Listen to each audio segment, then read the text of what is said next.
ntumbero yo gutsimbataza imigenderanire hagati y'igihugu c'u Burundi n'igihugu ca Maldives haratewe ko umukono ku masezerano yemeza gutezura hamwe no korosha ivyerekeye impusha zo kwinjira muri ivyo bihugu bibiri ku bene gihugu baba Maldives hamwe n'abene gihugu b'Abarundi.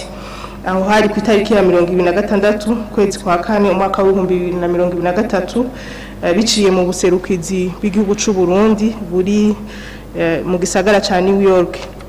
Ayo masezerano rero novuga ko azobangira akamaro kuko igihugu ca Maldives kizoba cinjiye na cane mu bihugu bigenzi vy'igihugu c'u Burundi.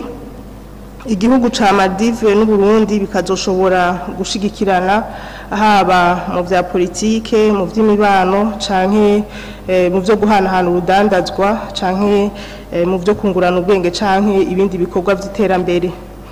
No bamenyesha kandi yuko igihugu ca Maldives ahanini giteje imbere n'igisata caba mukerarugendo hamwe n'igisata c'uburovyi kuko igisa n'igihugu ca Maldives gikikijwe n'ibahari rya Indiana, kikaba rero ari igihugu kigizwe n'ama-île menshi.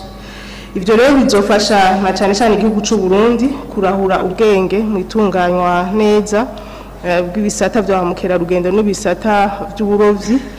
Narijya ko leta y'u Burundi ifise ihangiro kandi kongera igategekanya kugwiza umusaruro uciye muri ivyo bisata bibiri, mu bisata vya mukerarugendo n'ibisata byo guteza imbere igisata c'uburovyi biciye ku biyaga dufise hano mu gihugu cacu Burundi harimo ikiyaga ca Tanganyika ndetse n'igisata cyo gutwara abantu n'ibintu biciye mu kiyaga ca Tanganyika.